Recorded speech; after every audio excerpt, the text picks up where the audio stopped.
Tudo bem. Está ingressando ali. A gente tirou o barulhinho do ingresso, né, Rê? Aham, tá sem barulhinho. Tá, legal. Muito bem. Boa noite a todos, então, oficialmente. A gente vai começando nosso encontro, seminário de hoje. Quem esteve conosco, só tirar aqui, na semana passada, conduzindo, foi a Edith, que está aqui com a gente, né? Escuta do meio natural, essa conexão belíssima com a natureza. E agora a gente vem trazendo um tema que foi fruto muito de conversas que a gente teve na Atento, dos grupos de partilha, com esse se deparar nas escutas com lutos, escutar das outras pessoas, as pessoas enlutando algo, não necessariamente alguém, mas algo. Então, muito das nossas escutas vem por esse caminho e aí a gente começou a buscar e pesquisar e chegamos na Lúcia, que estava mais perto do que a gente imaginava. A Lúcia, que trabalha, ela vai falar um pouco dela, né? Mas há muito tempo já com esse processo de luto e vai nos dar alguns insights, luzes e reflexões, enfim. Mas antes de passar para ela a voz, vamos fazer a nossa chegada. A gente veio fazendo a chegança e agora a chegada, né? Na chegada, para quem não conhece, está vindo a primeira vez, né? Tem algumas pessoas, até convidadas da Lúcia, sendo bem-vindas todos. Esse projeto aqui, ele nasceu a partir de um outro, tá? Esse outro projeto, ele se chama Atento. Eu vou colocar no chatzinho ali o nosso site, é atento.com.br com TH. Atento é um grupo de prática de escuta empática. Prática entre nós e prática como serviço para outras pessoas da sociedade.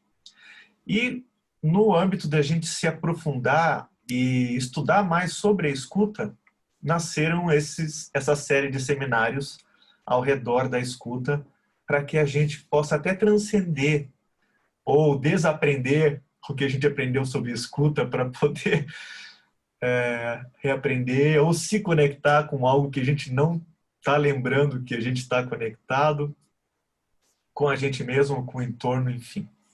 Então tem muita coisa passando ao redor desses seminários. E hoje é a vertente da escuta ao redor do luto. Para começar esse ritual, a gente faz um centramento com algumas frases que eu e a Renata vamos fazer, tá? Então a gente vai bater um sino e a gente só se concentra nas palavras. Pode ser da forma que vocês quiserem, ou fechando o olho, ou com o olho aberto. Mas esse é o momento de estarmos chegando juntos. Vamos lá? Ok.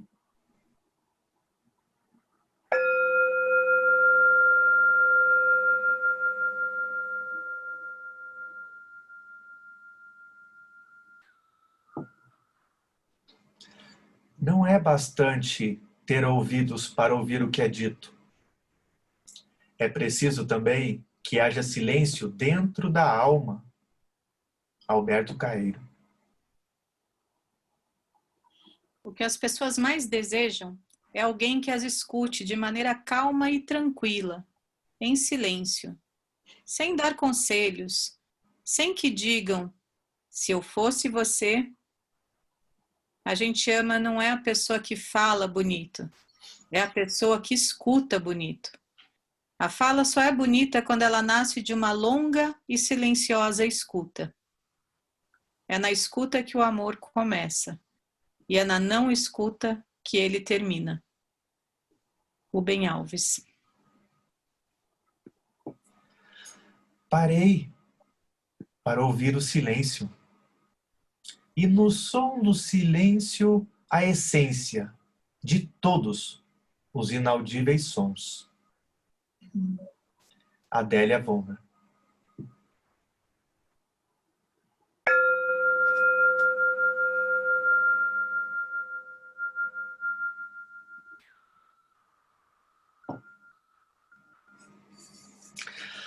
Muito bem, estando nós chegados. Seja bem-vinda também, a nossa nova integrante aí dessa navegação hoje, que supera cursos, mas eu imagino que não é seu nome. Mas esteja acolhida, seja bem-vinda conosco. Vou passar então já o leme para a Lucy, né, que vai nos conduzir no encontro de hoje, vai ser a nossa capitã. E Lucy, tá contigo. Quem precisar de apoio aqui, estamos a postos, eu e Renato. Legal. Bom, primeiro, boa noite. Agradeço a todos de coração aí essa oportunidade de estar trocando com vocês informações importantes sobre o luto e ajudando a aprimorar um pouco mais essa escuta, principalmente no momento de dor, né? E o luto o luto, a gente é tudo na vida, né? A nossa vida tem ciclos, tem momentos.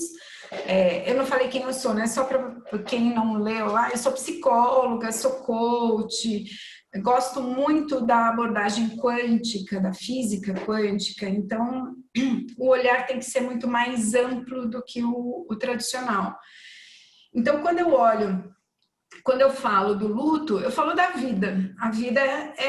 A nossa vida tem ciclos. E se a gente começar a pensar, você estava lá no primeiro ano e passou para o segundo ano. É uma perda, né? Aquela turma, alguns amigos saem da escola, outros amigos entram. A gente começa a lidar com as perdas da vida. A gente tem um bichinho de estimação, o bichinho morre, também é uma perda. A gente muda de casa, é uma perda, muda de cidade, e a gente vai evoluindo ao longo da vida, trabalhando todas essas perdas. E que é normal. Por que é normal essas perdas? Porque sempre tem uma troca, né? Então, a gente, num primeiro momento, a gente nem acha que a troca pode até ser ruim, porque é uma troca nova. Mas quando a gente muda de casa, por exemplo, tem coisas boas e tem coisas ruins. No geral, a gente acaba percebendo essas trocas, essa perda, e um ganho positivo. Então, todas as vezes que a gente perde algo e ganha algo, e a sensação ou a percepção fica muito mais positiva, é mais fácil lidar. Né? Então, pega uma pessoa, por exemplo, que trabalhou 20 anos numa empresa, a empresa quebra e manda todos os funcionários embora. Todos aqueles funcionários entram num processo de luto. Enquanto eles não passam por esse processo, qualquer outro emprego está longe de chegar perto daquele anterior, mas ele começa a ponderar. É melhor esse novo emprego do que ficar desempregado, é melhor esse salário do que não ter como pagar as minhas contas. Então, ele acaba aceitando essa perda de uma forma mais fácil. Vamos colocar mais fácil. O processo do luto, quando a gente olha a morte, você não tem substituição, você não tem como trocar, não dá para tirar um por outro, a troca nunca é positiva, e aí entra a nossa dificuldade. Eu trouxe aqui uma ideia geral sobre o luto, depois nós vamos bater um papo. Eu gostaria até que vocês fizessem algumas observações, depois anotem aí o que vocês acham interessante. Eu vou colocar aqui Então é o seguinte, o luto, ele é um processo. Então, o luto não tem um diagnóstico, né? Ele não é colocado como doença, mas ele tem um conjunto de sintomas. Então, às vezes, a pessoa se desorganiza, se desestrutura de tal forma que a vida dela fica de ponta cabeça. Mas ela não é diagnosticada como luto, né? Mas ela está num processo. Luto é um processo. São fases que a gente tem que passar, que a gente tem que vivenciar para a gente poder superar esse luto. E nós estamos falando de uma perda insubstituível, de uma perda que não dá para colocar nada no lugar. E aí, aqui não vai dar para a gente ver, mas assim, deixa eu ver se eu consigo mudar aqui. A vida é um fluxo constante de mudança. Então, a gente ganha e perde, que é o que eu falei. Só que quando a gente está a gente está vivendo uma perda que não tem nada de positivo nela, quando a gente olha, normalmente a gente entra nas nossas resistências à mudança. E esse é um dos caminhos que podem dificultar esse processo do luto. Também pode acontecer da gente evitar o luto, a gente não quer vivenciar essa parte, a gente nega completamente. E esse luto fica guardado, como se a gente colocasse numa caixinha e trancasse as 7 chaves.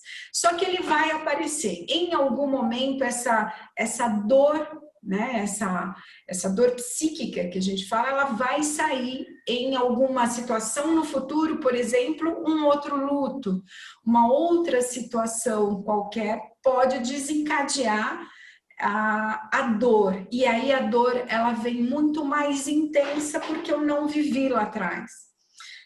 Muitas vezes a gente já observa também que muitas pessoas que aparecem às vezes com síndrome do pânico, às vezes é porque também não vivenciaram o processo de luto, passaram por uma situação de luto, mas não lidaram com isso.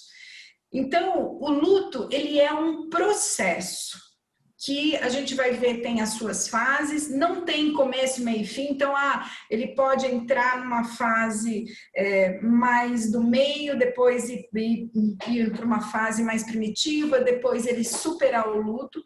Quando ele supera o luto, aí sim a gente vê que tem uma melhora significativa, mas isso não quer dizer que a pessoa nunca mais vai ficar triste ou melancólica. Luto transforma a vida da gente. Todos que vivenciam um processo de luto nunca mais vai ser a mesma pessoa. Vocês podem ter certeza. Muitas coisas que ela valorizava, ela perde o sentido, ela passa a valorizar outras. Então, esse processo de mudança é um processo muito grande, porque a pessoa tem que lidar com várias situações. Quando a gente pensa em luto, né, e eu trouxe um exemplo só para a gente clarear um pouco, né? Então, um casal morre o marido. Ela não perdeu só o marido, ela perdeu muita coisa. Então, a vida fica completamente diferente. Ela perdeu o parceiro sexual, o companheiro, ela perdeu o jardineiro, o eletricista, o cara que ia com ela fazer compra, ela perdeu aquele cara que abria as roscas da garrafa que ela não conseguia abrir, o parceiro que ajudava numa situação difícil, aquele que defendia ela diante da família. Ela perde muita coisa, sem contar na questão prática da vida. Então, assim, tem pessoas que desestruturam de uma maneira na parte financeira, às vezes tem que vender a casa, tem que mudar as crianças de escola. A pessoa, quanto mais dependente o vínculo um do outro, mais difícil é para superar um luto. Às vezes é muito comum vocês ouvirem história de pessoas de casal que estão casados há 50, 60 anos, morre um, na sequência morre o outro, de tristeza profunda, de depressão, não aguenta a dor. Então, a gente não perde o marido, a gente perde tudo isso e muito mais, né? E aqui eu poderia ficar citando N coisas e vocês também trazendo muitas coisas. Então, essas perdas, elas são significativas, elas mexem estruturalmente na nossa vida, em todos os sentidos. E aí, quando a gente fala de tipo de luto também tem algumas dificuldades que a gente precisa olhar. Dependendo do tipo de morte, isso também dificulta bastante o processo de luto. Uma pessoa que estava rindo, brincando, de repente cai morta. Como é que é isso? Como é que é lidar com isso? Então, é muito difícil. Mortes como suicídio, assassinato ou homicídio também é muito difícil superar. Morte súbita de criança ou adolescente, a gente vê a família, né, os pais ficarem paralisados. Os irmãos às vezes entram em culpa, briguei com a minha irmã morreu na sequência. Então, assim, gera um sentimento na família muito pesado, muito difícil. Os abortos também. Os abortos também. Então, quando a gente fala do aborto espontâneo, né, quando você está lá esperando a criança ansiosamente e você perde, é um luto que tem que ser vivido. Esse processo ele precisa acontecer. Quando é um aborto provocado, a gente tem que falar das suas complexidades. Normalmente são gestações indesejáveis ou rejeitadas ou pelo pai ou pela família. Há uma tendência a pessoa esquecer ou não falar sobre o assunto porque dói, ou porque é vergonhoso, ou porque gera culpa. E é um processo de luto que muitas vezes é sufocado dentro da gente. Quando você espera ansiosamente o bebê e ele nasce morto, é uma dor para a família absurda, porque imagina a situação do casal aguardando ansiosamente, quarto, enxoval, família. Então, é um processo, assim, indescritível da dor vivenciada por esse casal e pela família, né, quando tem outros filhos. Mortes múltiplas. Às vezes, num acidente de carro, morre pai, mãe, um filho, fica o outro. Então, é muito difícil. Às vezes, tem mortes múltiplas, mas seguidas. Eu já atendi, por exemplo, a mãe doente no hospital, internada há 3 meses com leucemia. O pai estava bem, estava em casa. De uma hora para outra começou a passar mal, ficou muito mal, foi hospitalizado, faleceu. Ele estava no tipo 9º andar, a mulher no 11º andar, no mesmo hospital. Uma semana depois ela morre. Então, assim, seguido um do outro. A dor dele foi tamanha que ele acabou falecendo antes dela.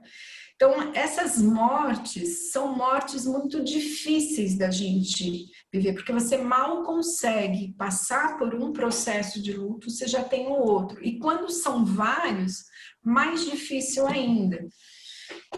O luto antecipatório que eu falo aqui por exemplo, quando uma pessoa adoece, no caso dessa senhora que eu citei agora, com leucemia, fica entre a vida e a morte, interna, melhora, volta, interna, melhora, volta. Esse processo é vivido como um luto antecipado, né? Você vive como a pessoa está morrendo, aí você começa a sofrer toda aquela angústia, aquela dor, aí ela melhora, aí vem a esperança de novo.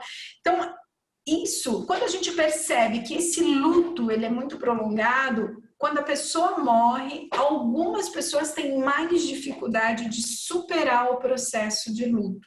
Por quê? Porque já vivia isso. Então, aqui eu ainda poderia colocar outras fontes que podem complicar esse processo de luto. Por exemplo, relações de muita dependência, relações de amor e ódio. Eu odiava, por exemplo, em casos de abuso, pai e filho, pai morre, tem uma relação muito difícil. Essas pessoas, elas tendem a ter um processo do luto mais complexo, mais difícil. Fora as pessoas que já têm algum tipo de transtorno, né? Então já tem o quadro de depressão, de bipolaridade. Essas pessoas tendem a ter um processo do luto mais complicado também. Então tem vários componentes que podem complicar esse processo. Mas esses lutos em especial, eles são bem difíceis. O suicídio, ele gera um constrangimento e uma culpa intensa na família. É muito difícil as pessoas conseguirem falar sobre os suicídios. Todo mundo acaba ficando sempre com aquela sensação, como que eu não vi, como que eu não percebi. Então, é também um ponto muito, muito difícil para a família superar. Eu não coloquei aqui, mas os tratamentos a gente também pode fazer, tratamentos em grupos específicos, por exemplo, pais que perderam filhos, filhos que perderam pais, pode ter um grupo de pessoas que se suicidaram, então só família de pessoas que se suicidaram. A terapia de luto, ela pode acontecer individualmente, ela pode acontecer com grupo familiar, morreu um membro da família, vem a família inteira para a terapia de luto. Pode acontecer também só com o casal, com os pais. Então, a terapia de luto, ela é bem abrangente e consegue dar suporte para essas questões.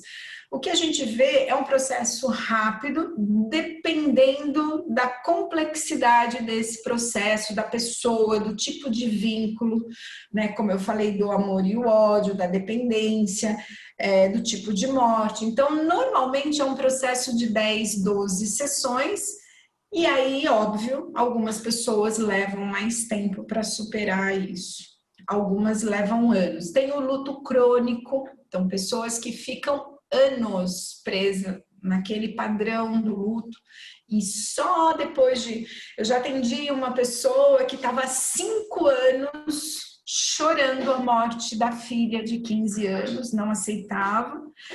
E aí, só nesse momento, depois de 5 anos em luto, que ela aceitou um tratamento. E aí o tratamento foi muito legal, foi em torno de uns 6 meses, mais ou menos, de terapia, que ela conseguiu superar e que ela foi observar o quanto que ela tinha, que ela estava longe da família, da realidade. Ela se fechou naquela dor, que é uma dor absurda, e não conseguia sair desse processo. Eu trouxe aqui algumas reações, né? É importante a gente ter uma ideia do que é, né? O que é passar um luto. Para quem já viveu, quem já teve essa experiência, e cada pessoa reage de uma forma, mais em alguns aspectos, menos em outros, algumas têm todos os sintomas, outras não lidam, outras lidam melhor, enfim. Então, eu trouxe aqui para vocês um conjunto de reações que vocês podem observar numa pessoa enlutada. Normalmente, o luto, ele traz uma reação da gente de tensão, de estresse muito grande e a gente aciona o medo, né? O nosso mecanismo de medo. Então, a gente entra em estado de vigília o tempo todo. Existe uma ameaça à nossa vida, porque perder quem a gente ama é perder uma parte da gente. E dói muito. Então, é muito comum a gente ver pessoas que não dormem, agitadas, preocupadas. Normalmente as pessoas ficam mais desleixadas com a sua aparência e às vezes era muito importante retocar o cabelo, fazer maquiagem e de repente você vê a pessoa que não faz mais nada, não se arruma. É comum também a gente ver a pessoa focando em determinados ambientes ou parte da casa ou algum lugar que ela tinha muita convivência com o outro. É como se ela pudesse estar ali trazendo a pessoa. É muito comum, às vezes, de repente, a pessoa está conversando com você e fala, peraí, eu vou chamar o... Aí ela, ele não está mais aqui. Então, é viver um processo de mudança, né?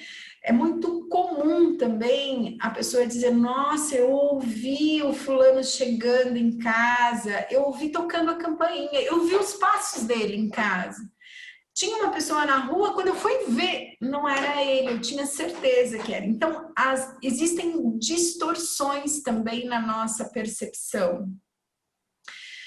A localização aqui, eu me refiro a mudanças, né? Às vezes a pessoa tenta buscar o outro naqueles lugares ou evita completamente os lugares. Tem pessoas que falam, não aguento, eu não suporto mais ficar nessa casa. Tenho que vender a casa. E aí muda, vai para a casa do filho, faz qualquer negócio, porque aquilo é uma dor muito grande e ela não consegue, ou ele não consegue suportar. Algumas pessoas, principalmente no início do luto, têm muito esse desejo de morte, né? Um desejo de morrer. Eu quero morrer, eu quero ficar com a pessoa que eu amo, e aí fica sem comer, e aí tem alguns comportamentos, algumas falas que são muito importantes a gente observar. Isso tende a ir passando, se não passar, a gente precisa acompanhar, isso é importante. Então, aqui, muitas pessoas deprimem, eu já atendi casos... vou dar um exemplo para vocês. Eu atendi o rapaz, a irmã morreu de um acidente, a mãe deprimiu muito após a morte da filha, 6 meses depois a mãe morre. E foi uma tristeza profunda, uma melancolia, uma dor na alma que ela foi afundando e morreu, né? Eu tenho alguns relatos como esses, e é através desse desejo de morte. Ela perde o encanto pela vida. A frustração é absurda, né? Porque não tem reparação, não tem volta, não tem acordo. Você tem que lidar com esse vazio. Então, a frustração fica muito grande, muito forte. A sensação... Aí a gente tenta recursos, a nossa mente é fantástica, né? E a gente tenta aí buscar algumas coisas do tipo trazer a sensação da pessoa que morreu para perto da gente, às vezes um objeto, às vezes sentar na poltrona da pessoa. Então, como tentativa de aplacar aquela dor, aquela angústia profunda, a gente tenta buscar essas alternativas. Algumas funcionam, outras não. A gente passa a sonhar mais com a pessoa, ou desejar sonhar. A descrença é muito comum a pessoa, no processo de luto, perder a fé, a crença, não querer ir mais na igreja, ou não importa qual a religião, questionar muito tudo isso. Não acreditar de fato no diagnóstico, no que aconteceu, no próprio fato em si. Então a pessoa fica incrédula com tudo. Isso também é uma reação. Às vezes ocorre esse entorpecimento, que é muito comum, quer dizer, mais ou menos, não é muito comum, mas assim, se vocês observarem, tem pessoas, por exemplo, morre o pai, a mãe tem 2 crianças pequenas, e aí meio que ela vai no hospital, ela prepara o enterro, ela cuida das crianças, ela não chora, ela fica como se ela não estivesse ali, ela entra num estado meio balãozão, eu não tô aqui. É um entorpecimento que a gente fala, a pessoa não consegue se conectar com a dor como uma forma de superar, de vivenciar aquele momento, de aguentar aquele momento. Então, ela consegue dar conta daquela fase e depois sim vem a dor. Então, isso também pode acontecer. Você olha para a cara da pessoa e fala, nossa, ela não está sentindo nada, essa pessoa está normal, né? Ela está fazendo tudo, está conversando. E não, ela está meio fora do ar, está entorpecida. Há também, durante o processo de luto, sintomas físicos. Às vezes as pessoas sentem dores no corpo, né? Eu costumo dizer que um processo de luto, algumas pessoas dói até o fio de cabelo. Dói o corpo, dói a alma, dói tudo. Tem pessoas que têm problemas físicos, têm dificuldade de comer, não desce a comida, parece que formam um bolo, ou comem demais, ou não dormem, ou dormem demais. Então, fisicamente, também podem desenvolver vários sintomas. Essa despersonalização ou desrealização é um processo onde é como se ela não fosse... Sabe quando você fica assim, no ponto de ônibus esperando o namorado chegar? Então a pessoa fica num estado, tipo, ela está esperando algo acontecer. O que é esse algo acontecer? É a realidade mudar. Então a pessoa fica como se ela estivesse ainda aguardando as coisas. Às vezes age com muita naturalidade, que a conversa, você percebe que existe uma incoerência com a realidade, mas a pessoa fica nesse estado até para se proteger, como uma defesa mesmo da sua dor, da sua angústia. Algumas pessoas evitam pensar na dor, então entram num processo de evitar tudo. Evita olhar foto, evita abrir o quarto. Tem casos de pessoas que não mexem no quarto da pessoa que morreu anos, não consegue entrar, não consegue tirar as roupas, não permite que ninguém faça isso também. Aquilo é muito dolorido. Então, se ela não olhar, se ela não ver, se ela não tocar, não vai doer. É uma ilusão, óbvio, mas é uma forma dela lidar com isso de uma maneira mais suportável, vamos dizer assim. Os esquecimentos também podem ocorrer de uma maneira seletiva. Então, eu não lembro do enterro, como é que foi. Fulana foi, aconteceu isso. Então, assim, a memória fica muito preservada em alguns aspectos, em detrimento de outros. É comum a gente, depois que a pessoa morre, construir uma nova imagem da pessoa. Então, é muito comum, às vezes, o relacionamento do casal era um relacionamento muito conflitante, muita briga, muita discussão, e depois que a pessoa morre, parece que a pessoa fica perfeita, né? É como se você colocasse aquela fotografia, ele era maravilhoso, ele era isso. E aí começa um culto à imagem daquela pessoa que não condiz com a experiência que eles tiveram de vida. Isso também pode acontecer, principalmente quando tem muito conflito nas emoções, na relação. E aí, óbvio, né, dentro de tudo isso, a pessoa vai buscando equilíbrio, porque, como eu falei, é um processo, né? Tem dia que a gente tá melhor, tem dia que a gente tá pior, tem dia que a gente tá muito pior, e tem dia que a gente tá muito melhor. Nesse processo, a vida continua. A vida tá aí, e essa não dá folga. O filho tem que comer, tem que ir para a escola, as contas acontecem, tem que pagar o aluguel, tem que pagar isso, tem que fazer aquilo, tem que ir para o trabalho. Então a vida também vai empurrando a gente a sobreviver, a passar por isso. E quando isso acontece, a pessoa vai encontrando um meio do caminho.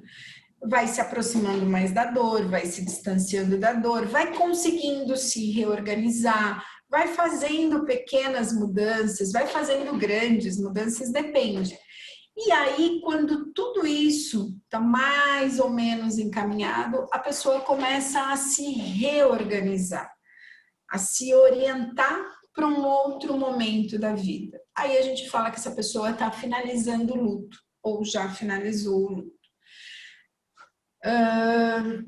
Eu trouxe as reações mais comuns, né, que vocês podem ver. Eu vou falar um pouco, quando a gente entra na internet, a gente vê lá, fases do luto. Essas fases do luto, eu vou dar uma sequência aqui, mas necessariamente, às vezes, a pessoa passa por todas as fases num dia, às vezes está numa fase lá na frente e volta. Por quê? Porque é um processo. Depende dos gatilhos, depende do momento, depende da circunstância, do que ativa. Então, por isso eu vou dar as fases do luto, mas é importante que vocês tenham muito claro que não é começo, meio e fim. Ah, a pessoa está nessa fase, então tá legal. Vamos falar da negação. Eu trouxe alguns padrões de pensamentos dessa pessoa. Normalmente a pessoa não acredita, né? Como? Morreu? Não, não morreu. Como assim? Isso aconteceu? É difícil. A pessoa não... É algo muito distante dela. Então, esses pensamentos são muito comuns. E também, na sequência, aparece o se. Né? Esse se é um problema. Se eu tivesse observado, se eu tivesse prestado atenção mais na pessoa, eu teria percebido que ele queria se matar. Se eu tivesse levado no hospital, se... E aí um sofrimento, que é uma tentativa de falar, pô, mas eu podia ter evitado isso. Não poderia ter evitado, mas a pessoa fica nesse processo aqui um bom tempo. Qual é o comportamento mais comum, né? A pessoa começa, ela tem uma necessidade muito grande de ouvir a opinião do outro, de fazer conexões, falar, não, mas deixa eu ver se realmente é isso. É como se ela não acreditasse naquilo. Então, ela tenta buscar lugares que a pessoa foi, olha as coisas para ver se encontra alguma coisa, fica ouvindo. É muito comum as pessoas guardarem o celular e ficarem ouvindo a mensagem gravada da pessoa, ouvindo tudo aquilo, enfim. Fica uma ânsia o tempo todo de buscar respostas, né? Às vezes quer falar com vários médicos. Não, mas o outro médico que cuidava dela, eu vou levar os exames. Será que é sempre uma forma de tentar resgatar a pessoa que morreu? E a gente sabe que é uma tentativa atrás da outra frustrada. A outra fase que a pessoa passa é a raiva. Então, nesse processo, a pessoa fica transtornada, né? Existe uma injustiça, uma sensação de abandono. Deus aqui fica bombardeado. É muito comum as pessoas ficarem revoltadas com a religião, com Deus. Isso não é justo, porque foi o meu pai que era maravilhoso, que não fazia mal a ninguém, e o bandido tá lá, matou meu pai. Então, assim, é muito difícil para a pessoa aceitar isso. Então, a raiva é algo que pega, e pega bem forte. Aqui também é um processo bem difícil, quando a pessoa está nessa fase. E aí, lógico, né? É uma pessoa que está questionando tudo.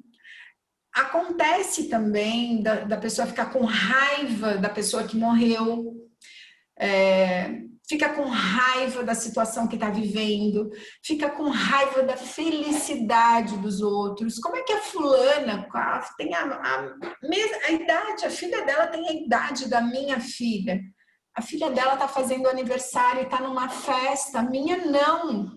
Como é que é isso? Então, assim, é uma angústia, é um pavor, né, para a pessoa. Então, é muito difícil. esse momento ainda é um processo onde a pessoa briga muito com a vida, muito com ela própria e com tudo que tem ao redor. Aí vem uma parte onde a pessoa começa a negociar, porque a dor é tanta, né? E a realidade é mais forte, como eu disse, a vida cobra, né? E aí a gente precisa começar a achar um equilíbrio, um meio do caminho. Então, é aquela parte que eu falei dos objetos, é tentar fazer alguma coisa que traga a pessoa para dentro de mim. É um processo mais de internalização, é um processo onde é muito comum, às vezes, a gente assumir características da pessoa que morreu, o jeito de falar, às vezes, a gente observa. Às vezes você vê uns comportamentos e fala, nossa, lembra tanto fulano quando você faz isso. É um jeito de trazer aquilo para dentro de mim, né? Então, também, algumas pessoas nessa fase também acham que se fizer mudanças radicais na vida, essa dor desaparece. Então, também tem uma luta, né? Eu tô falando de dois tipos, um que evita o luto e aquele que está dentro do luto e não consegue sair. Então, às vezes, essa negociação, não, se eu mudar de casa, se eu, sei lá, vou quebrar esse quarto, não durmo. Já tive clientes que falavam, eu não vou mais dormir naquele quarto, vou dormir no quarto dos filhos, vou desmontar aquele quarto e vou fazer uma sala, Tudo isso é uma negociação, é uma tentativa interna da gente aplacar aquela dor, aquela angústia. E aí vem os comportamentos decorrentes dessa tentativa, dessa forma da gente lidar com isso. E aí a gente, óbvio, né, mudei o quarto, fui dormir no quarto dos filhos, mas eu continuo sentindo a dor e o vazio muito grande.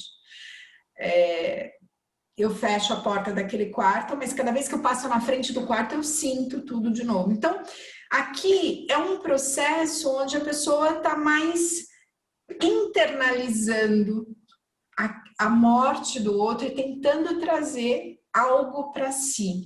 Então, essas são as compensações, que pode ter comportamentos externos, que você vê a mudança dela fazendo, ou mudanças internas, do tipo, assumindo determinadas características, desenvolvendo algumas habilidades. Então, eu nunca fui no mercado. Nossa, faz 15 anos que eu não faço mercado sozinha. Ou, faz 15 anos que eu não faço mercado. Quem fazia mercado era o meu marido.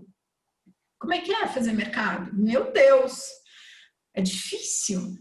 Então, eu passo a fazer o mercado, eu passo a assumir para mim algo que era dele.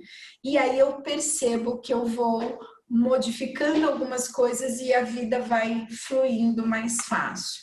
Então, essa é uma parte onde tem uma internalização muito grande.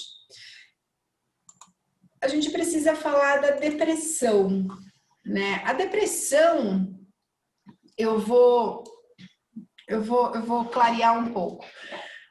O processo de luto, ele é depressivo, mas o que a gente busca num processo de luto, principalmente depois desse processo resolvido, é a tristeza.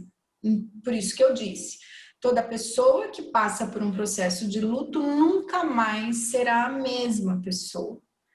Porque a dor, a tristeza, a saudade está na gente. Um pouquinho menos dolorido conforme o tempo vai passando. Mas nunca isso vai passar de dentro da gente. Por isso que é algo que fica. A depressão, quando a gente fala da depressão como doença, e aí a gente precisa olhar se a pessoa está numa depressão do próprio processo ou se é uma depressão mais profunda, que é a melancolia, que é aquela vontade de morrer, aquele desespero profundo. Então, é importante a gente prestar atenção no discurso da pessoa, no comportamento da pessoa. Ela está há 15 dias deitada na cama, sem tomar banho, não quer comer, não quer fazer nada. Gente, precisa de médico, precisa de psicólogo, precisa tomar remédio. precisa de ajuda, está num processo depressivo maior, e é isso que precisa olhar. Mas está triste, chora o dia inteiro, não quer levantar da cama, dorme, mas levanta, come, faz as coisas. Então, assim, é esse bom senso que a gente precisa ter. Os pensamentos comuns, né, nessa fase, parece que a dor não vai passar nunca, nunca.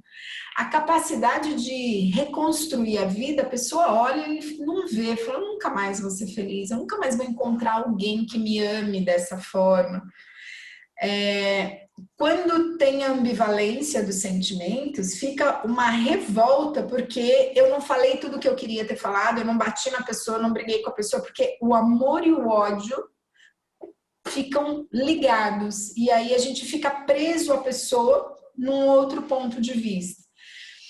Então é muito comum as pessoas não saírem, se isolar, às vezes não dormir, às vezes dormir demais, às vezes comer, não comer.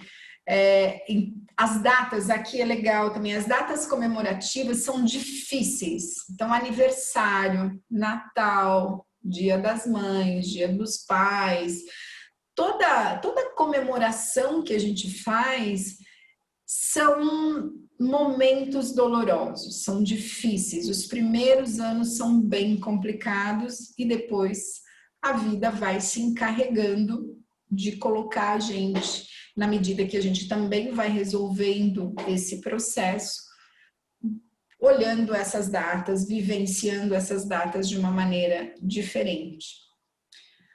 E aí, a aceitação, que faz parte aqui da resolução do luto. Quando eu consigo aceitar esse processo de morte de uma forma onde eu aceito a minha dor e sei que eu consigo viver com ela, né?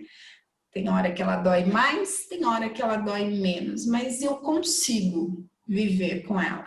Então, esse é um momento onde eu consigo encontrar prazer na vida, eu consigo ir num aniversário da filha da minha amiga que teria a mesma idade que a minha, consigo dar risada. Tem muita gente que no começo, quando começa a sair do luto, fica culpada, fala, nossa, eu estava rindo, eu estava me divertindo lá, como é que eu posso me divertir? Então, existe também um julgamento, um auto-julgamento da própria pessoa que fica se criticando, eu não posso rir, eu não posso me divertir, como é que eu posso fazer isso? Então, nessa fase, quando a pessoa está resolvendo, ela já consegue ter prazeres.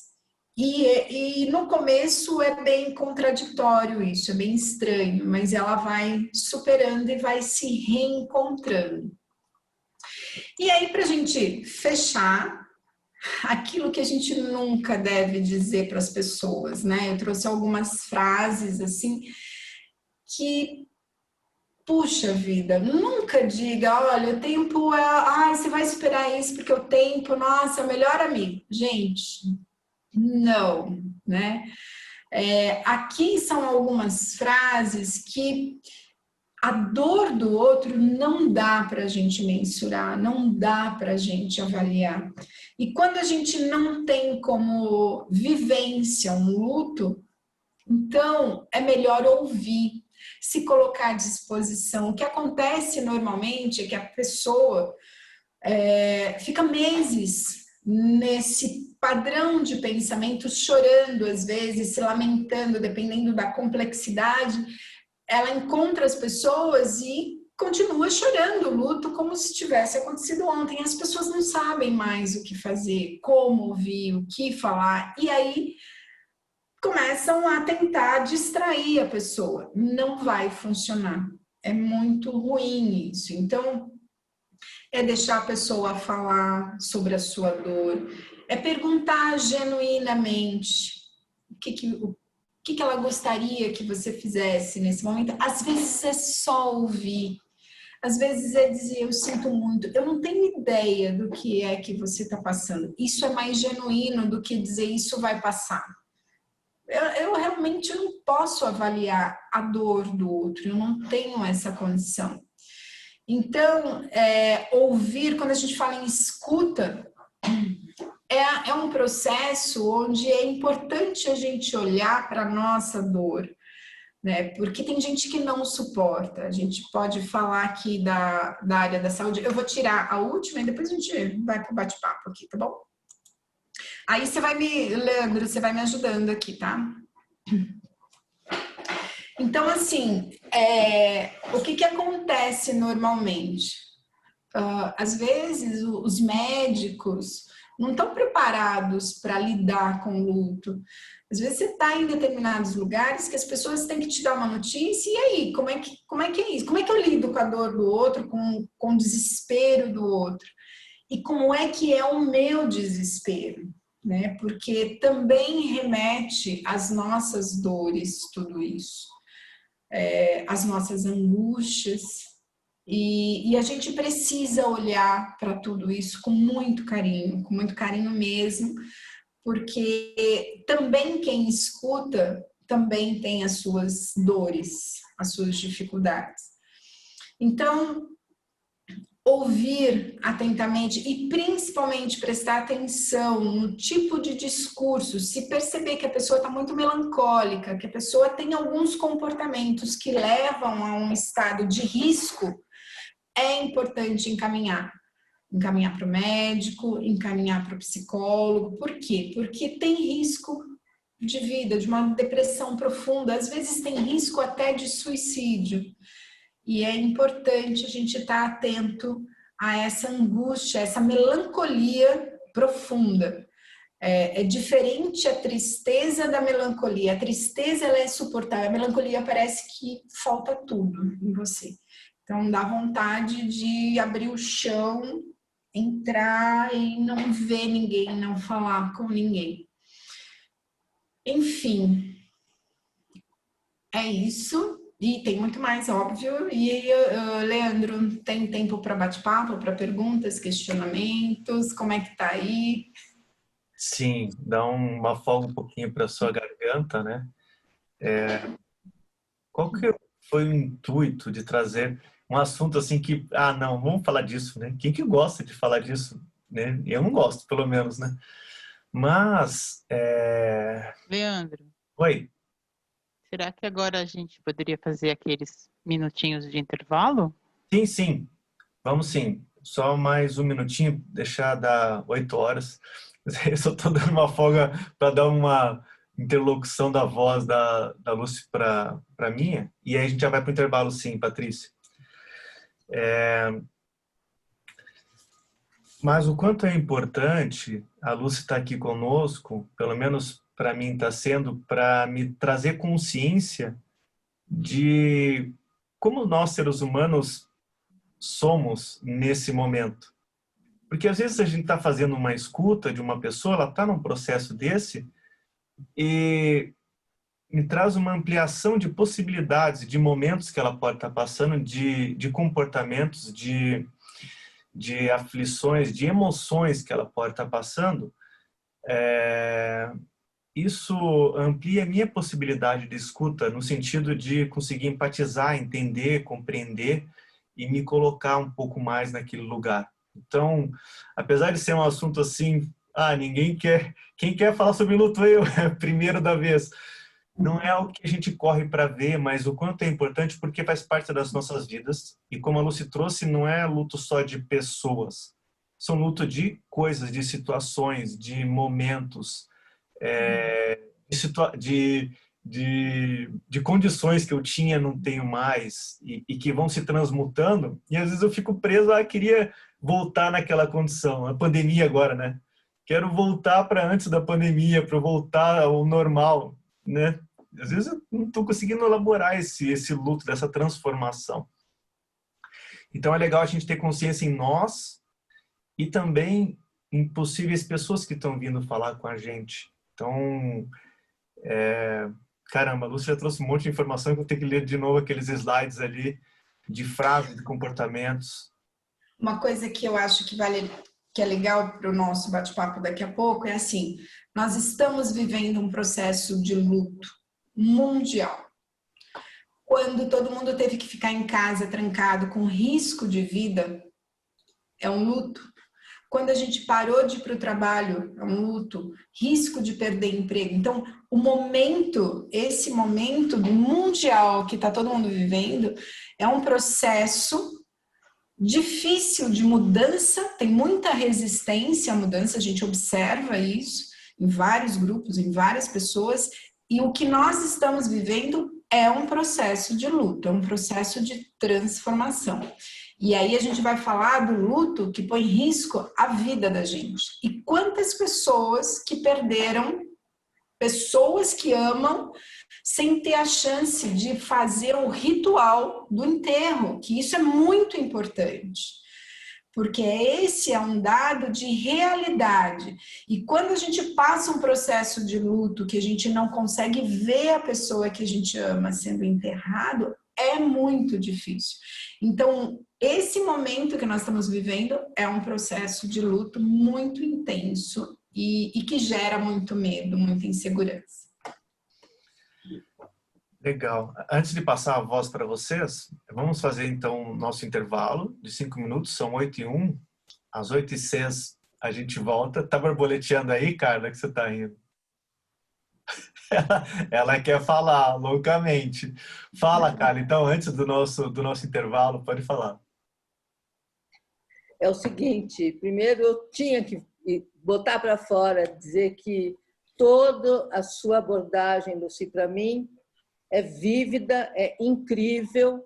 Eu já tive muito contato com esse universo através da Ana Cláudia, você deve conhecer, dos cuidados paliativos. E quando eu vi assim decupado todo esse cenário que existe, e a gente vai se identificando e vai falando, meu Deus, eu passei por isso. Quer dizer, é incrível, porque eu compartilho com você essa facilidade de ter o trato com essas pessoas, e isso vem muito a mim. Eu nunca vi assim descrito, eu só vivenciei, mas te agradeço profundamente. Tinha que falar, viu? Legal, muito bom. Então, é legal ter, e como você, deve ter outras pessoas que também viveram tudo isso. E quem está vivendo luto é uma confusão enorme. É muito difícil conseguir entender o que está acontecendo. Por isso que é um momento importante ter alguém para ouvir, para ajudar, para dar o suporte. É muito legal isso que você está falando, muito legal mesmo. E o melhor de tudo é não diga tais frases. Adorei. O Leandro está rindo. Acho que muita gente se viu nessa, né? Que peleca que eu já falei. Não, e às vezes as pessoas não sabem o que falar. Fala qualquer besteira para tentar sair daquela situação, mas é pior. Não fale. Abrace simplesmente, né? É verdade. É importante ter consciência, né, disso. Muito legal. Muito obrigado, Carla, por ter trazido. Então, 8h03, voltamos 8h08, ok? Ok. Então, sai, entra, ou como é que funciona aí? Você só fecha seu microfone, sua câmera e vai tomar uma água, respirar, fazer xixi, o que precisar, tá bom? Colocar uma musiquinha. Tá legal. Até mais. Até. Olá, vamos voltando. Pronto. Deixa o povo ir abrindo as câmeras, quem vai voltando, para a gente saber que voltou. Renata. Então, só para a gente ir alinhando, Lúcio, como você quer fazer agora? Você quer abrir um pouco para eles trazerem perguntas? Você quer trazer algum... Não, vamos fazer um bate-papo, né? Acho que é mais legal. Ah, tá bom. Legal. Ah, tá bom, Edith. Beijo, não vai precisar sair. Vamos ver se tem algum... Exato. Aguardo ansiosamente pelas palavras certas a se falar no luto. Fato, mandou bem. A Tânia tá ansiosa pelas palavras certas para se falar no luto. Eu acho que é legal a gente trazer uma perspectiva da escuta, né? porque a gente vai estar numa posição de escutar pessoas que estão enlutando algo, né? E aí, né? Que eu Então, faço isso, né, Tânia? por exemplo, você pode pedir para a pessoa falar sobre o que está sentindo, descrever. Por exemplo, vamos lá, a pessoa começa a falar, né, que morreu, tal, não sei o quê, e aí você pode explorar um pouco mais como é que você está se sentindo, como que você está organizando a tua vida, e aí a escuta pode estar muito mais relacionada as perguntas, muito mais aberta para a pessoa falar o que sente. Então, por exemplo, eu trouxe alguns exemplos, não da escuta de vocês, mas do dia a dia, né? Então, se eu quero ajudar uma pessoa, ao invés de dizer, vamos no mercado comigo, eu posso dizer assim, olha, o que eu poderia fazer para aliviar para você alguma coisa que você está fazendo nesse momento? E aí a pessoa pode dizer, eu preciso de ajuda com as crianças, eu preciso de ajuda com alguma coisa. No caso de vocês, a escuta é muito mais ouvir, dar suporte para o que a pessoa, da história que a pessoa está contando, porque o que acontece? Com o tempo, as pessoas não têm espaço mais para falar as mesmas coisas. Para dizer como morreu, para dizer como ela está se sentindo, para dizer o que está fazendo falta nesse momento. Então, a pessoa não tem esse espaço mais, porque quando ela começa a falar sobre o que ela está sentindo, ou sobre a morte, ou sobre a tristeza, ou as dificuldades que ela está vivendo, as pessoas tentam consolar.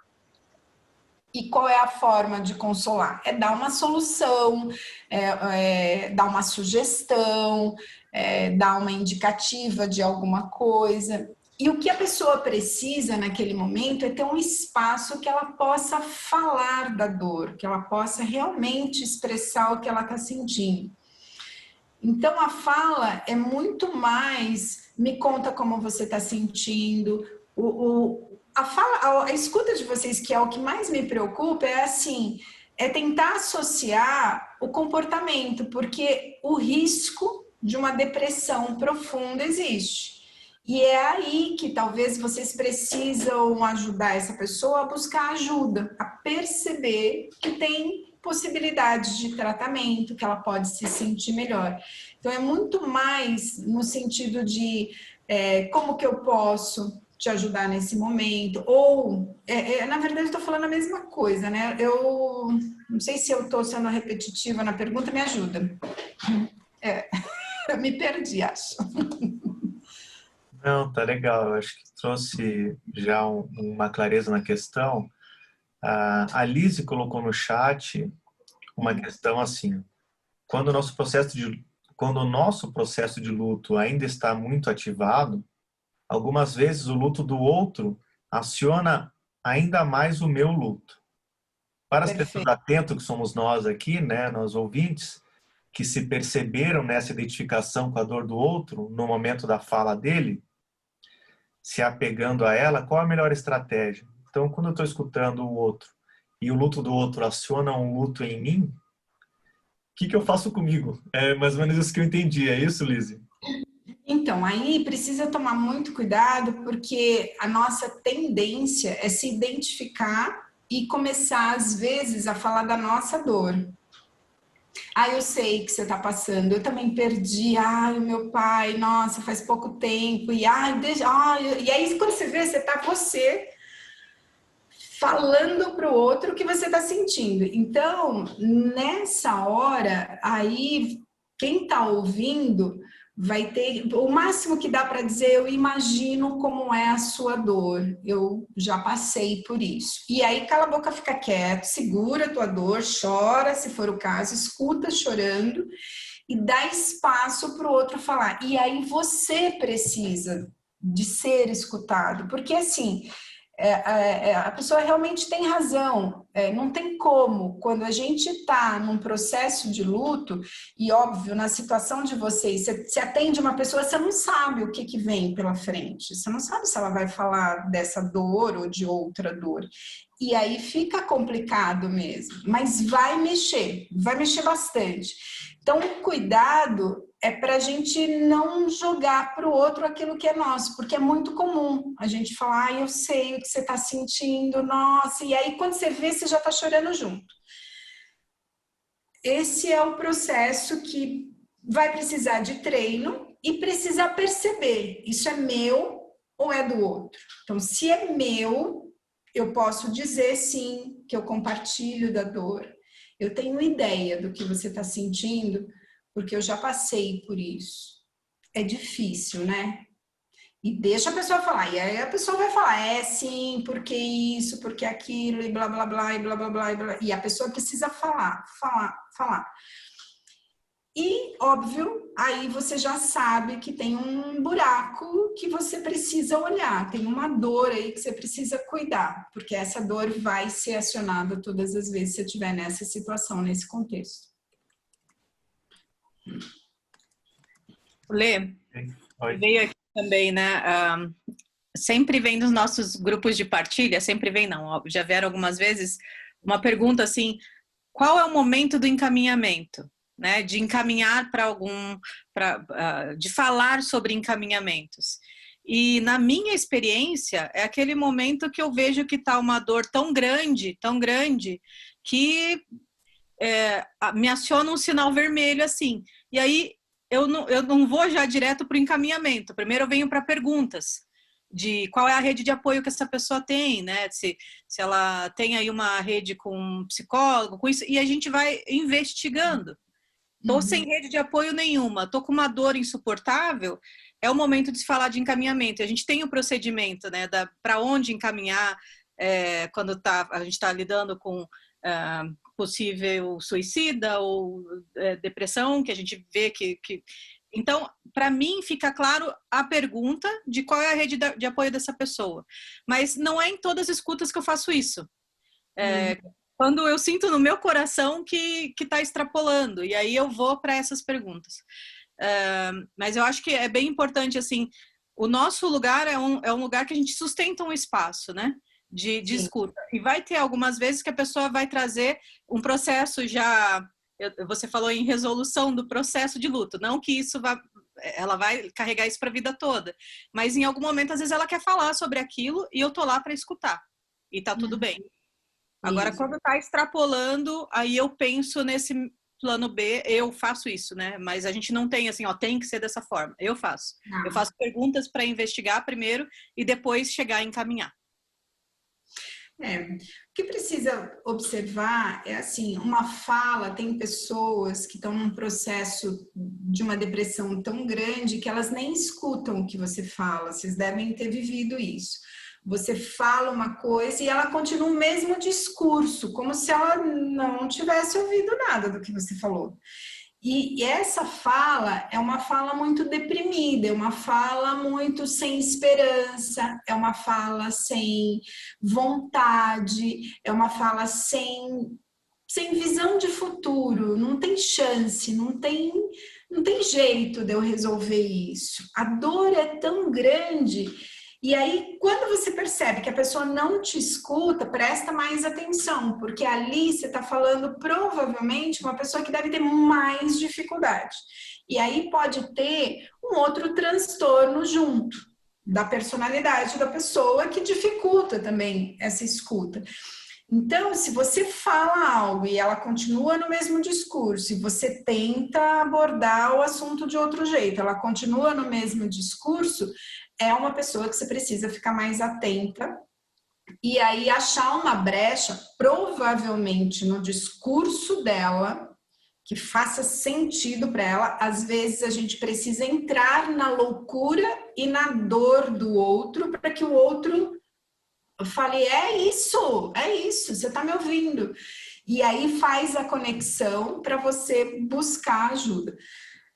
A rede de apoio é legal, é importante, a gente precisa checar, mas às vezes a pessoa não procura, ela não fala.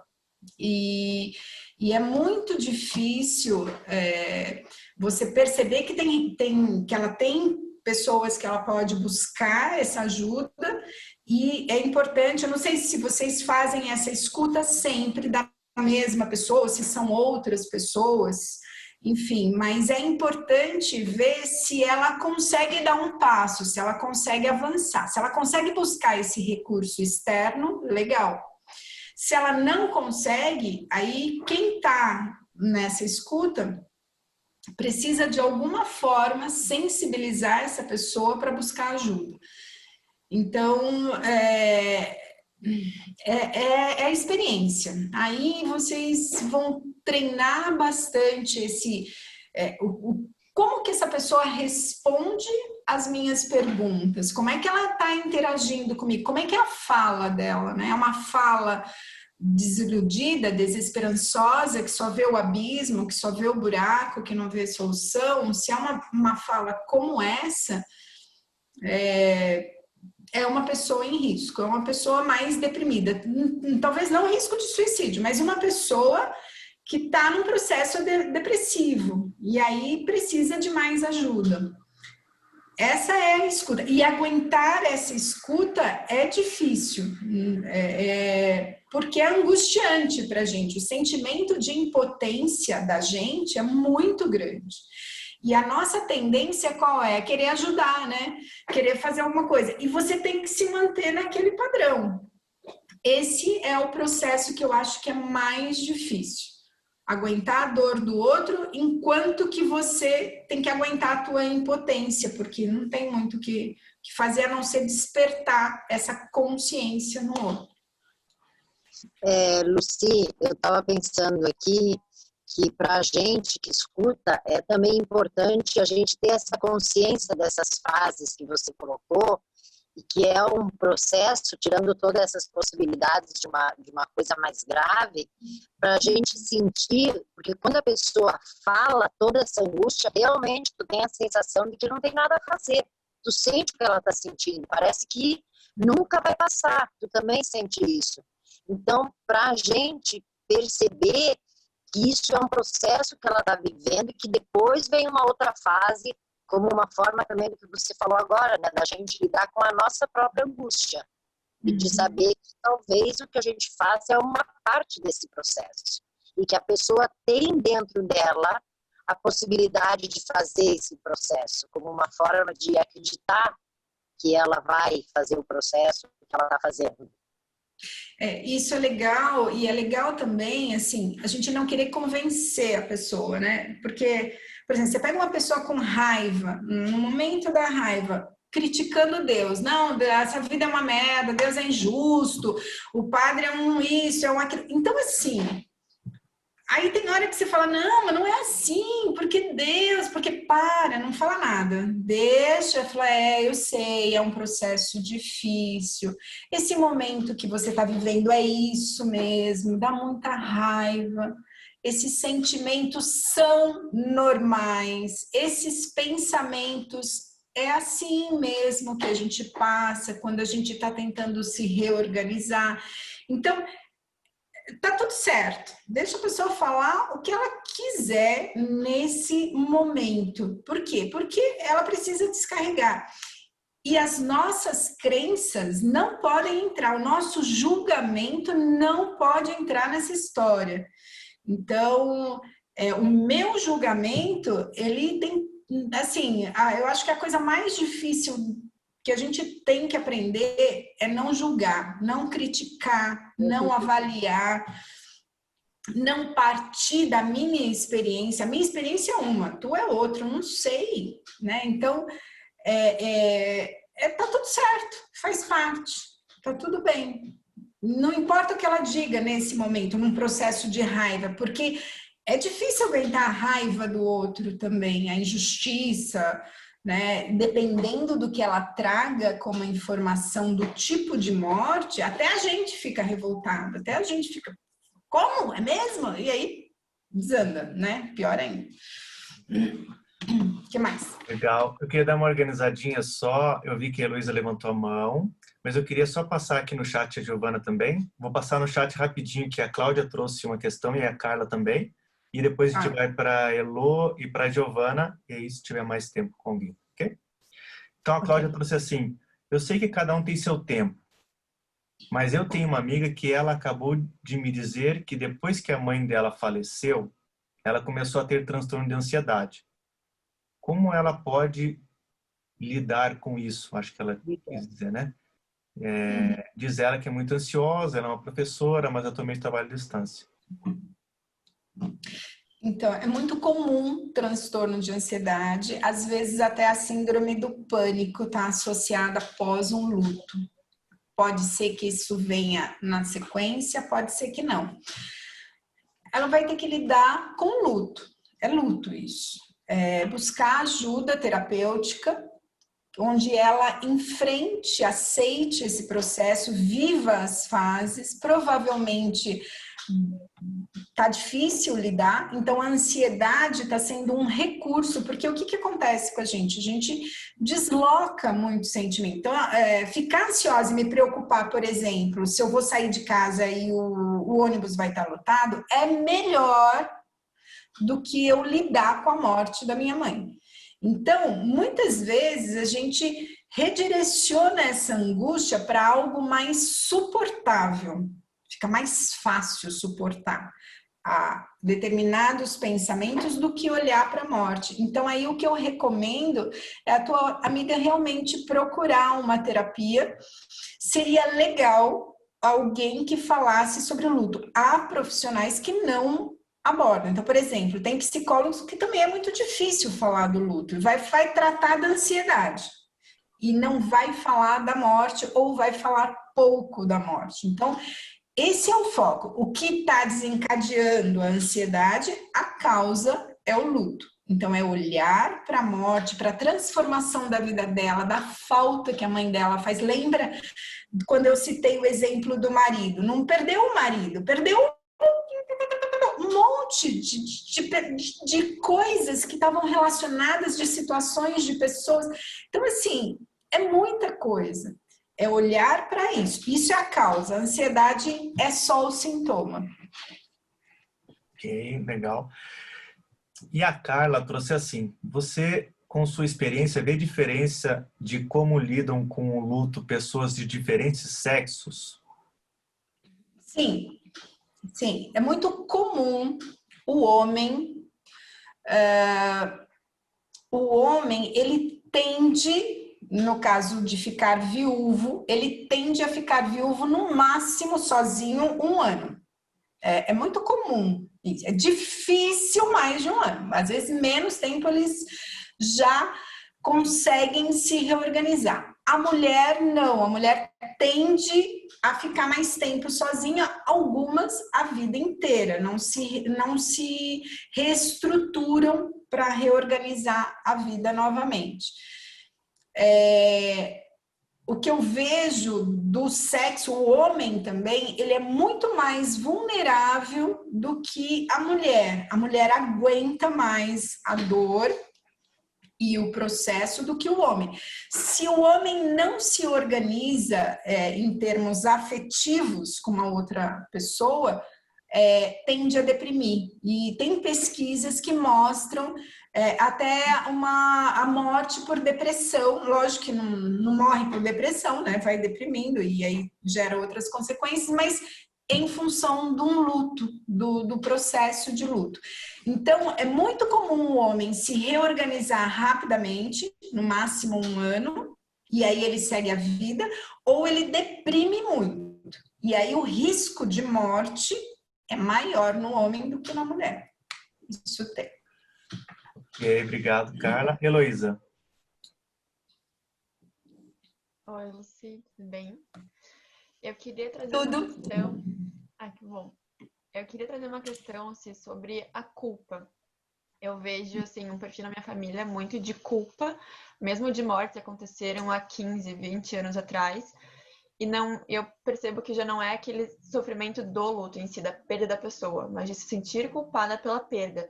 E não só em mortes, mas também em outras situações da vida mesmo. Então eu queria entender como eu, como integrante de uma família, né, que tem esse perfil, poderia me posicionar diante disso, que é tão comum aqui dentro. Tá. Puxa, você falou um negócio muito legal. O que acontece com a culpa, né? Gente, a culpa, ela não ajuda em nada. Nada. Ela paralisa você naquele momento da dor. Então, quando a gente sente culpa por ter feito algo, a tendência é uma autopunição. Então, eu fico me criticando, eu fico me punindo, eu deixo de fazer, principalmente envolvendo morte, mas eu estou falando culpa de uma maneira geral. Eu deixo de fazer coisas, se eu faço coisas eu não me divirto, porque afinal de contas eu não tenho o direito de me divertir, porque se eu fui tão sacana fazendo aquilo, como é que eu posso agora ter o direito de? Então, a culpa em si é uma droga. Por quê? Porque ela te deixa refém daquele contexto. Para que serve, né, a culpa? A culpa, na verdade, é uma autocrítica, um autojulgamento que eu faço de mim mesma ou do outro, porque a culpa é um padrão que a gente usa não só com a gente, mas também com os outros. Então, normalmente é muito comum a pessoa que fica muito presa na culpa sempre achar um culpado. Quebrou o copo. Quem que quebrou o copo? Quem foi? Não interessa, o copo quebrou, caramba. Vamos juntar aqui o caco de vidro, jogar lá e vamos cuidar para não deixar mais o copo de um jeito que alguém quer. Mas não, a gente quer o culpado. Como se isso fosse, na fantasia, tentar resgatar algo que se perdeu. Então, a culpa, no meu ponto de vista, a gente tem que usá-la da seguinte forma. Porra, eu ferrei, falei uma besteira pra Helena, pra Heloísa, e a Heloísa se magoou. Eu posso ficar me martirizando. Pô, a Heloísa não vai mais falar comigo. E agora? O que eu faço? Não vai resolver nada. Ou eu olho para mim e busco um processo de aprendizagem. Por que eu falei isso com a Heloísa? Falei por causa disso, a Heloísa disse aquilo, pô, eu não sei se eu entendi direito, isso me deu raiva, eu fui lá, falei com a Heloísa. Tá, o que eu tenho que fazer agora? Reparar. Reparar. Eu tenho que ir lá, Heloísa, eu preciso falar com você. Eu tô muito chateada que eu fui grosseira com você, te magoei, acho que te magoei, não sei, mas eu queria bater um papo com você. Você tá disponível? Luci, não tô disponível, você foi grossa mesmo, que se dane, não quero mais falar com você. Pô, desliga o telefone. Ok? Eu tenho duas alternativas. Ficar, poxa vida, perdi a amizade da Heloísa, que não vai me levar a nada, ou dizer, poxa, que merda, perdi a amizade da Heloísa, mas eu fiz o que eu pude. Eu sei que eu não vou mais fazer isso que eu fiz com a Heloísa com nenhuma outra amiga. E o dia que a Heloísa quiser, ela fala comigo. Eu saio do padrão, porque eu tento reparar. Se eu não reparar, eu fico me culpando. Como é que eu reparo uma morte? Não tem como reparar a morte, né?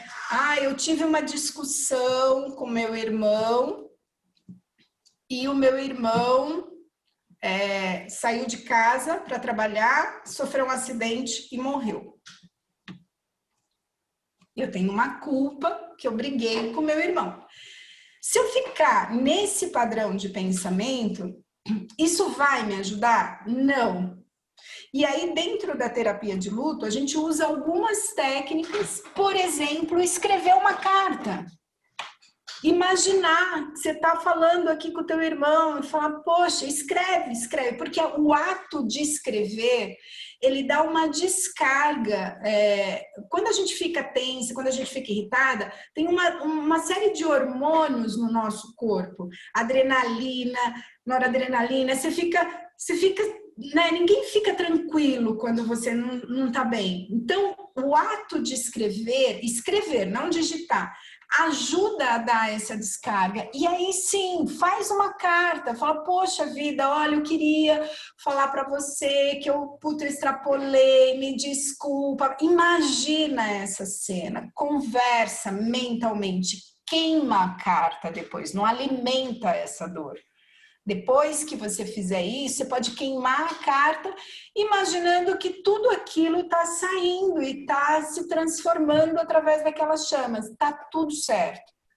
E o que eu uso para minha vida? Cara, se eu brigar, eu vou tentar resolver logo. Eu não sei se eu vou perder essa pessoa, se eu nunca mais vou ver essa pessoa na minha frente. Daqui para frente, o meu comportamento, a minha atitude precisa ser diferente.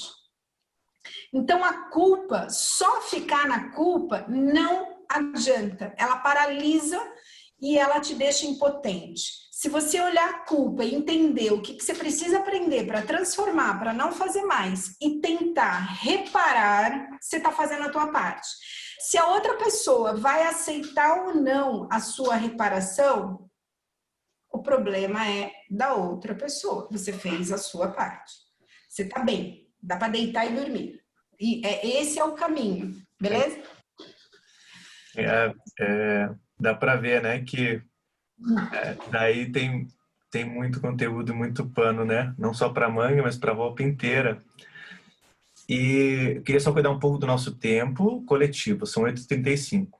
A Giovana tem uma fala, o Flávio levantou a mão. E eu gostaria de trazer, quem mais tiver alguma questão, trazer no chat, enquanto a Giovana traz para a Lucy. E aí, eventualmente, depois a gente trata e vê se tem alguma coisa semelhante para a gente conseguir acolher e trazer. Então, quem tem alguma questão para trazer para a Lucy ao redor dessa escuta do luto, traz para a gente no chat e a gente vai dar um espaço, vamos aproveitar que ela está aqui com a gente hoje, né? O máximo que a gente puder. Giovana, agora é contigo. Oi. Eu queria trazer a seguinte questão. Quando tem um luto na família, então cada integrante da família tem o seu processo, cada um lida de uma forma.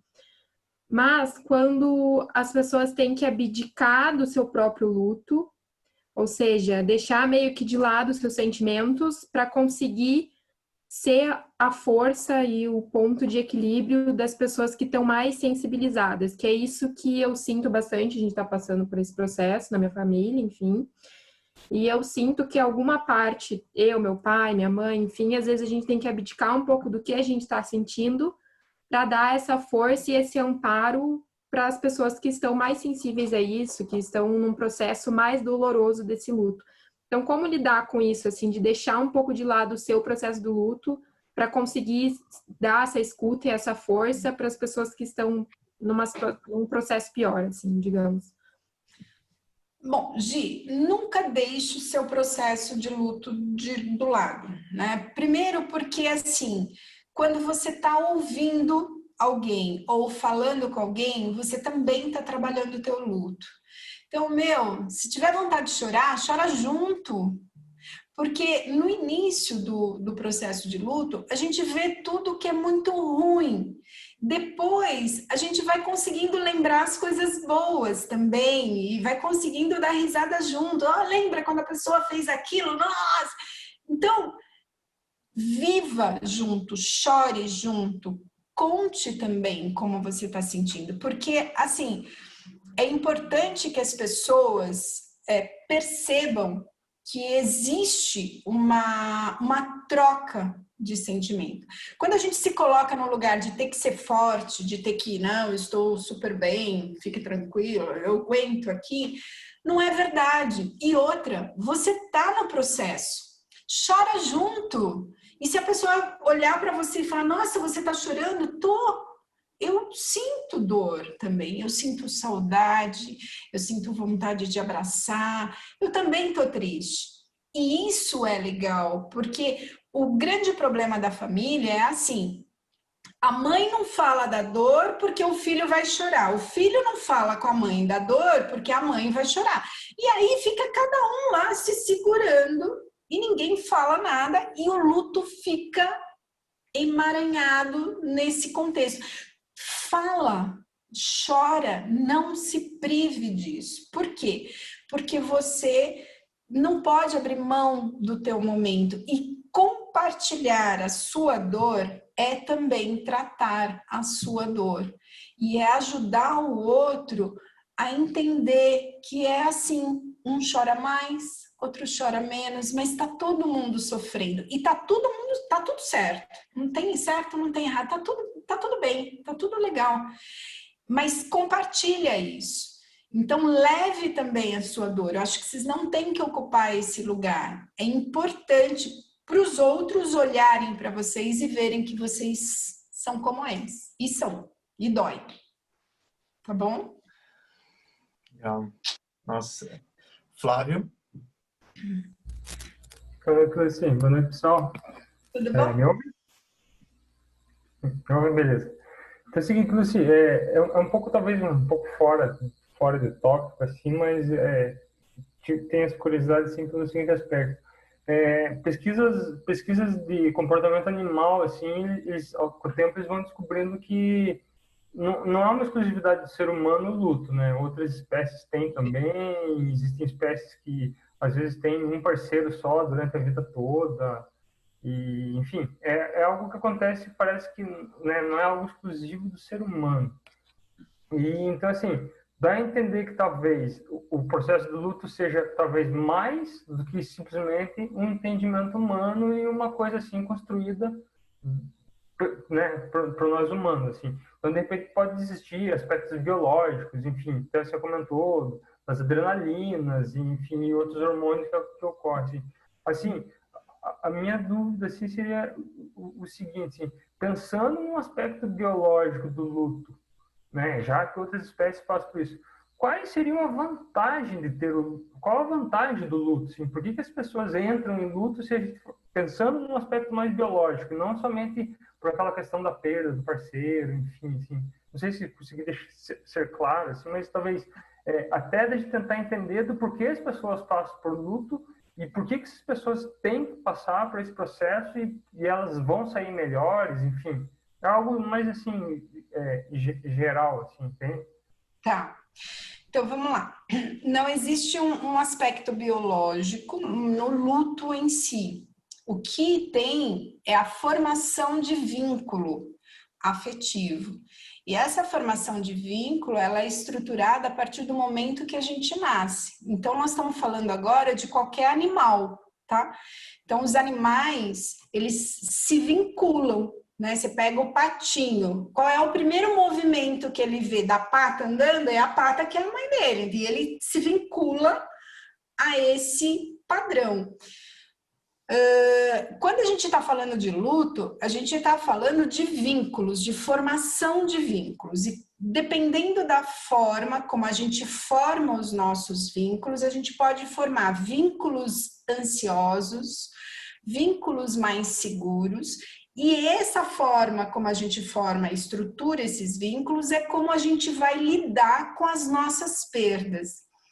E é interessante você falar assim, pô, mas o luto é tão sofrido, é tão dolorido, por que as pessoas ficam lá sofrendo isso? Deve ter algum componente biológico que leva essa pessoa a ficar se martirizando, pensando na pessoa que morreu, pensando em tudo aquilo.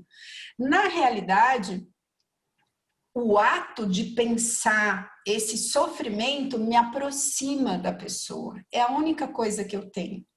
Fisicamente eu não tenho mais a pessoa, mas a minha dor, as minhas lembranças, tudo que aconteceu traz a pessoa mais próxima de mim. Então o luto é um jeito de eu manter a pessoa viva em mim.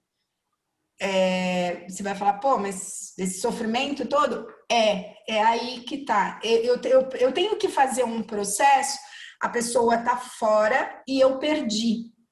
Eu não tenho mais.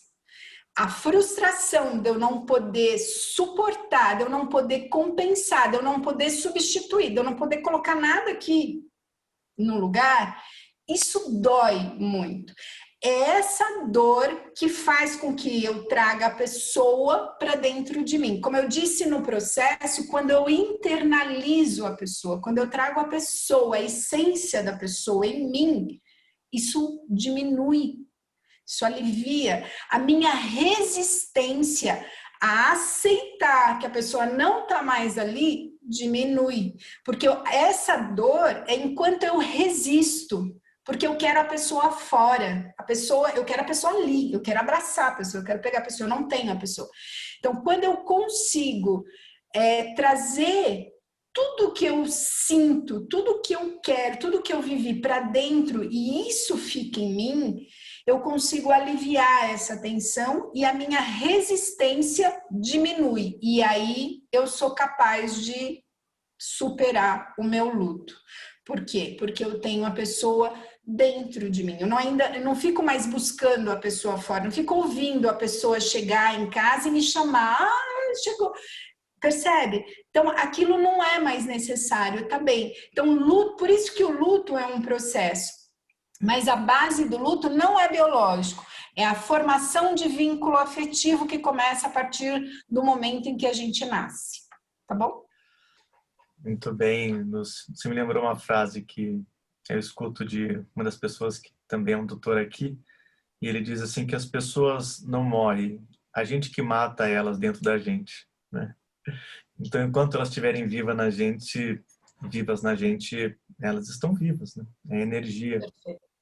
Você tem 3 questões aqui, eu te pedi para talvez ser objetivo até para a gente cuidar do nosso tempo, para a gente ir encerrando, mas acho que eu gostaria de incluir elas, né? Tá bom. A Lisiana trouxe assim, quais as dicas que você pode dar para nós, escutadores e escutadoras, no momento da escuta, quando vem esse conteúdo de luto da pessoa que está falando? Talvez dicas práticas, assim, né, Liz? Tá. Olha, a primeira coisa é acolher.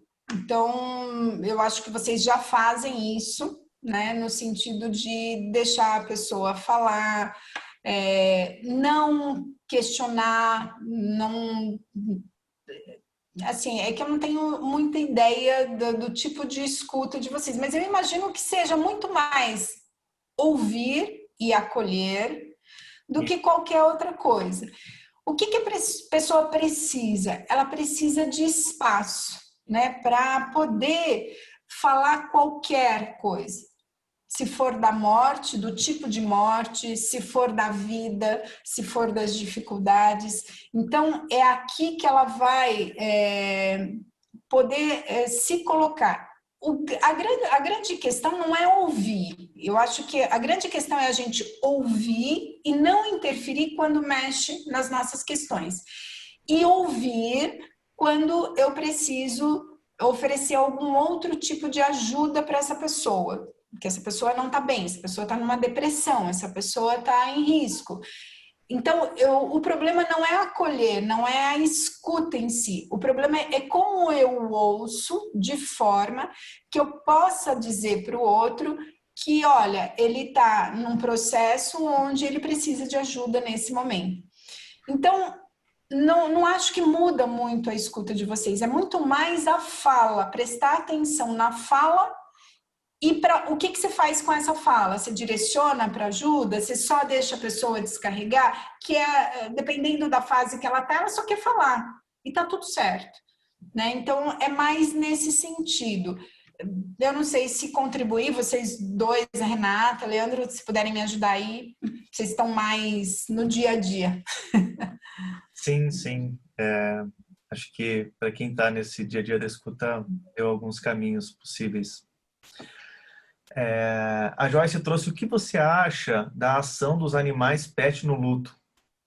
Não entendi muito bem. Muito legal. Você sabe o que é, entendeu? Tem os animais...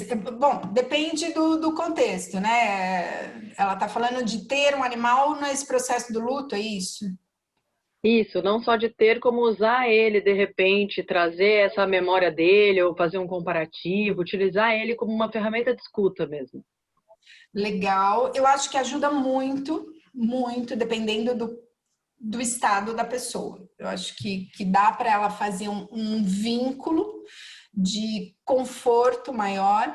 Tem até grupos que usam animais, principalmente cachorro, em casas de repouso, onde as pessoas vivem numa solidão, né, muito grande.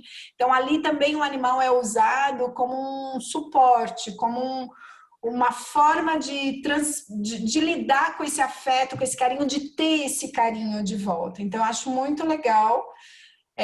E se a pessoa tiver essa oportunidade de ter um animal nesse momento, eu tenho certeza que é mais fácil, mesmo porque é uma preocupação cuidar do animal, lidar com o animal, e o animal retribui de uma maneira incrível.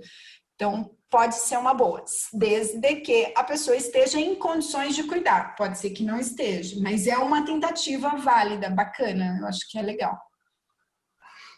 Muito bem. Agora, para a gente encerrando, a Marisa trouxe conviver com uma mãe que tem Alzheimer. Seria um luto antecipado? Toda doença, para quem adquire, é um processo de luto. Então, quando eu descubro que eu tenho uma doença, eu entro num processo de luto. É a perda da minha saúde, muda a minha vida, tem coisas que eu posso, tem coisas que eu não posso, tem que mudar minha alimentação. Então, eu perco coisas. E quando eu cuido de alguém que tem uma doença, também é um luto antecipatório. E quando a doença agrava, isso fica pior ainda. Então, sim, a pessoa vive um processo de luto. Às vezes é uma doença crônica. Então, num primeiro momento, por exemplo, o que acontece com Alzheimer? A pessoa vai perdendo as suas funções. Então, o impacto inicial da família e de quem está mais próximo é muito difícil de aceitar, de compreender. Às vezes a pessoa começa a ter sintomas e a gente não entende, a gente quer que a pessoa continue fazendo o que está normal. Então, existe uma negação da nossa parte e uma dificuldade também de entender o que está acontecendo ali e aceitar. Quando eu aceito a doença, tudo o que está acontecendo, eu supero esse luto inicial e aí a gente passa a viver um processo mais crônico, né? Então, dependendo do vínculo afetivo, dependendo da dinâmica, se tem uma carga maior com um do que com o outro, enfim, tudo isso vai interferir nesse processo. Pode ir muito bem, na morte volta o luto mais intenso, ou pode ser um processo muito doloroso ao longo da doença. Então, vai variar muito de pessoa a pessoa, mas sim, é um luto antecipatório.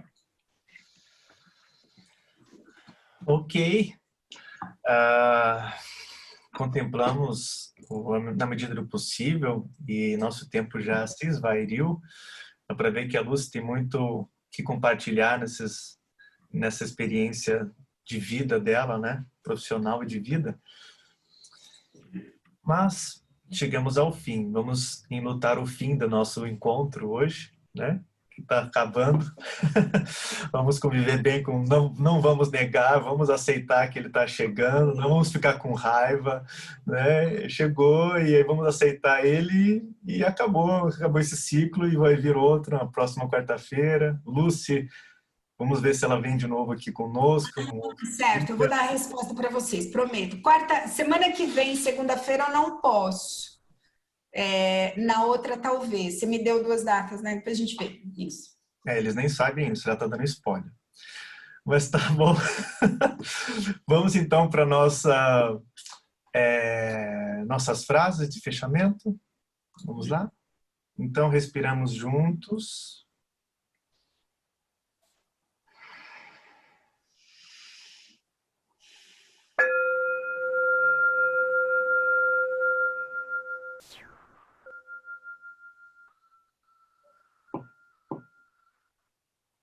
Não é bastante ter ouvidos para ouvir o que é dito. É preciso também que haja silêncio dentro da alma. que as pessoas mais desejam é alguém que as escute de maneira calma e tranquila, em silêncio, sem dar conselhos, sem que digam, se eu fosse você. A gente ama não é a pessoa que fala bonito, é a pessoa que escuta bonito. A fala só é bonita quando ela nasce de uma longa e silenciosa escuta. É na escuta que o amor começa e é na não escuta que ele termina. Parei para ouvir o silêncio. E no som do silêncio, a essência de todos os inaudíveis sons.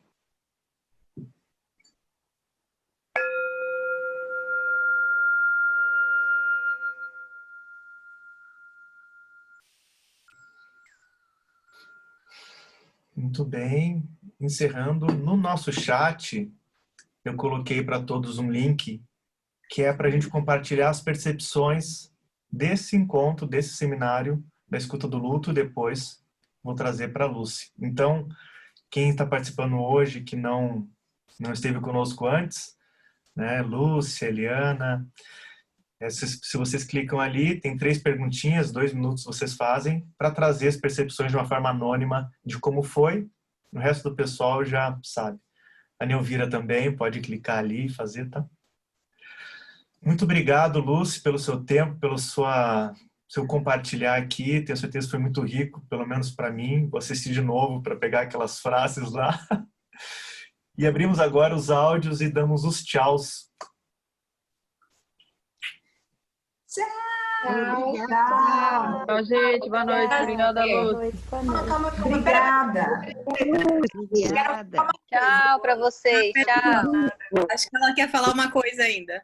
Eu acho que eu fiquei devendo para vocês. Eu trouxe as falas que não se fala, mas não trouxe as falas que podem ser ditas. Eu vou mandar para eles e vou mandar para vocês, tá bom? Valeu. Vai que eu compartilho no grupo. Tá bom? Combinado. Obrigada, Lúcia. Legal. Boa noite. Tchau, muito bom. Obrigada, Lucy. Boa noite. Boa noite. Muito. Ali.